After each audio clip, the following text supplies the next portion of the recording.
Hi friends, it's me, Catherine. Welcome to the next edition of Garden2TableTV. Today we're back at the home orchard here at the Magical Paradise Retreat, where we are in a winter pruning spree. It's Central California and we're having a little bit of a heat wave, so the trees are thinking about waking up, and we need to get everybody pruned. More than 100 trees I've planted here in the last 8 or 9 years. So it's a little bit of a marathon going on. Today we are going to be learning how to prune an apple tree. This is a red Fuji, one of my favorite kind of apples. It's, of course, similar in flavor to the average Fuji you'll find in a supermarket, but much, much more beautiful. Red and rosy and so crisp and crunchy. I just think it's a really delicious apple and highly recommend it.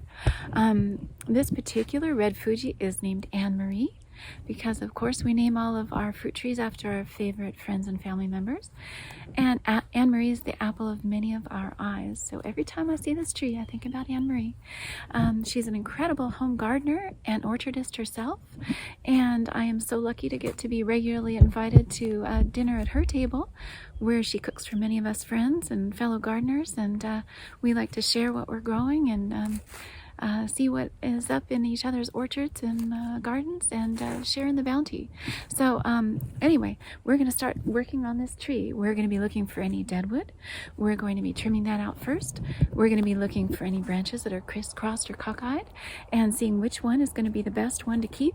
Of those cross branches, any interfering branches, we're going to look for which one will best support the weight of the fruit and the overall structure of the tree. And with apples in particular, you're going to be very careful to not damage the fruiting spurs. Okay, so like with a plum tree, very unlike a peach tree, the fruiting spurs are going to stay the same year after year on an apple tree. We're going to show you where those are located and what they look like, and then you're going to want to be very careful not to rub them off or bruise them or damage them, because it will reduce your harvest, of course. And there's one reason why it's frankly not that great to climb an apple tree, because you can easily damage those fruiting spurs, especially on a young tree like this where everything's very compact still. And likewise, when you're pruning, we're going to work very carefully around them. Some people say prune apples and plums with a ladder so that you're not in there rubbing up and elbowing those fruiting spurs. Of course, if you're using a ladder, you should have some help. Make sure no incidents occur. Okay, so we're going to start working on this apple tree. So we're going to go through this tree and see which branches are just too many and too close together. This tree is not vigorously growing, so we actually don't have too much work to do on it. I've been keeping them pretty pruned each year. You can see that these two branches are kind of wanting to bump against each other. Oh, one thing you're going to do, of course, now when you're all done pruning, when you think you're done pruning, which we're not yet, we're going to come up to this tree, like all your apple and different fruit trees. You're going to give it a little bit of a gentle shake. And then you're going to listen for the click, clack, okay? And wherever you hear that click, clack, you're going to look carefully, and you're going to see which branches are hitting each other. And then you're going to choose which one looks like it's better for the overall growth and shape of the tree. So in this case, I will probably leave this branch here because it's got a super nice structure to it. Although both those branches are good, we don't want them hitting and interfering. You can already see there's a little bit of scarring up there from where they're bumping each other. So once these leaf out and have weighty apples on them, and the big winds hit us up here in this hilltop, there's a lot of action going on in that tree, and we don't want a lot of scarring and damaging and unpleasantness up there in the tree. So we're going to be looking for those clicking and clacking branches. All right, and then of course we were talking about the fruiting spurs. So the fruiting spur, these are fruiting spurs. We want to be very careful with them. Once they develop, they're going to fruit year after year.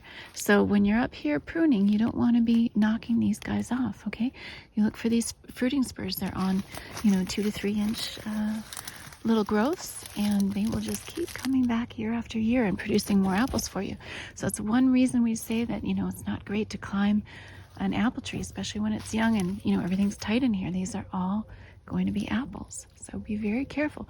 What we do want to do when we look at the overall height, if you have a very vigorous tree, now mine here are not particularly vigorous, but if they are, you're going to be trimming back the new growth. Sometimes just right up to where you've got your fruiting spur. Okay, so I'm going to snip that off, and but we're going to leave the fruiting spur. So you can be vigorous with the growth of the apple tree, shoots if you want to keep your tree manageable and at a good height, but you do want to maximize these wonderful fruiting spurs and not do damage to them. Now see here, 2 more branches which are kind of close together. You know, when this starts shooting up in the springtime, they're definitely going to hit and they're going to rub. So we're going to look at that and decide which ones we're going to leave. To me, this is a fairly easy choice. You can see about 3 apples right there that are going to form on those fruiting spurs. So I'm going to take this guy back to right about there. All right, and we leave this beautiful bud. We don't interfere with him, and now these guys are no longer hitting each other. Here you got more interference again. That's going to be an issue when everything leaves out. They're going to be banging and rubbing and scarring each other. So in this case, we're going to leave this branch because it's a part of a very nice basic overall structure. This guy's shooting up rather vigorously, and he's the one kind of doing in the interference. So where are we going to trim him now? We're going to trim him right above this fruiting spur. So we're still going to get an apple out of that, but nobody's going to be hitting each other and causing concern. Here too, you've got a couple branches that, you know, they can get pretty close together. I might leave those this year, but we're going to look at those next year and make sure that they're not getting too big and run away with each other. Anyway, I'm going to get in here and thin this out a little more and then show you what it looks like when we're all done. Well, that was one of the easiest trees in the orchard to prune. That's the red Fuji named Anne-Marie. We didn't have vigorous growth this year on that apple tree, so boy, it was a pretty quick job. We took off. We do leave a central leader, at least I do on my apple trees. I like a central leader. This one's a little bit crooked, but you see, unlike the peaches and some of the other fruits, we're not necessarily looking for that same open center crown funnel shape, but we got a little bit of a crooked central leader, but that's what we've got. And so I'm kind of leaving him the tallest branch. We've nipped off the other ones, leaving them with their fruiting buds there. So we've trimmed right back to leaving a bud right there, and we've just removed a few branches that were interfering. So again, we're going to do the last step, which is to give the tree a reasonably vigorous shake and listen very carefully for the click, clack, click, clack.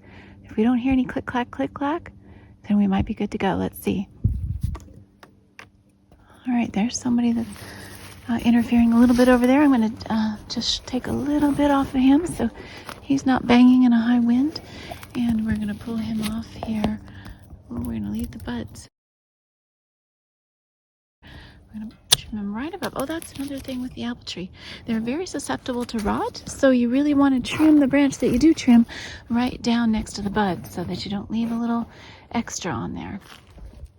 All right, so we're going to call this a day with this tree. He's not perfectly shaped, or she, I should say, Anne-Marie. She's got a little bit of a center that's open here. So we're looking to have this branch help fill that out and welcome the next one that wants to come along and fill off that side of the tree. Over here, we've got another apple tree, and this one is just 3 years old. So we're going to be working on pruning this one next. Oh, if you've noticed that I do plant rosemary around a lot of my trees, it's because gophers do not like rosemary roots. So it really helps. However, normally I will plant the little, rosemary bare roots kind of starts around in a circle about the same time. Well, right after I plant the fruit tree. So in this case, there was a tree here before that didn't survive, and I replaced it once all this rosemary had already taken off. So there's probably a little competition going on here for water and resources. This pink lady is happy, but she's not super vigorous as a result.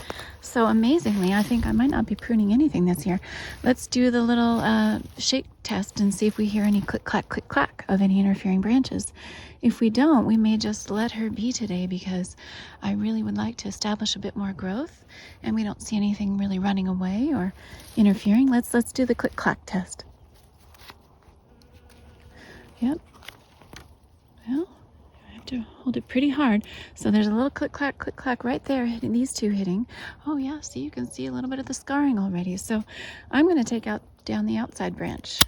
And now with an apple, of course, you're trimming it right above the spur there because you don't want to encourage any rot on an apple tree that tends to be prone to rot to begin with.